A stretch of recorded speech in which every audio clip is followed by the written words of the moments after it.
Tu veux tout le cœur, assume-les-toi avec. Il y a un vers de Wallace Cleaver que j'apprécie beaucoup parce qu'il met en lumière quelque chose d'essentiel dans les relations que j'ai mis beaucoup de temps à comprendre. Il y aura personne d'idéal pour toi. Il y aura pas une femme ou un homme parfait qui correspondra exactement à tes attentes parce que si jamais c'est le cas, c'est pas la bonne personne. L'amour, c'est de la surprise, c'est de l'aventure, c'est des problèmes aussi, mais c'est surtout quelque chose qui nous fait sentir vivants. C'est sans doute la chose qui nous fait sentir le plus vivant qui soit d'ailleurs. Lorsque tu rencontres quelqu'un et que rien ne change, c'est certainement pas la bonne personne. Il faut que tu sois capable de trouver de la beauté dans chaque petite parcelle de l'identité de l'autre. Ça veut dire qu'il faut être capable d'aimer les défauts autant que les qualités, embrasser les pleurs autant que les rires.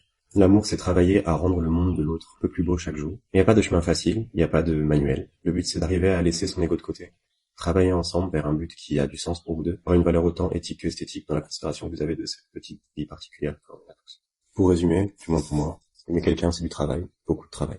C'est considérer les différences que vous avez comme une force et pas comme une opposition, car l'équilibre d'une relation repose dans sa complémentarité. Et il faut accepter que l'imperfection, c'est ça qui nous rend beaux aussi. La plupart de nos qualités commencent par nos défauts, et la plupart de nos victoires sont le lot de défaites qu'on enchaîne. Ça va être la même chose à deux. Trouve quelqu'un avec qui tu te sens de partir en croisade contre cette vie qui est complexe, et tu auras déjà fait un bon bout de chemin. Je vais finir avec une citation comme d'habitude. Aimer, ce n'est point regarder l'un dans l'autre, mais regarder ensemble dans la même direction.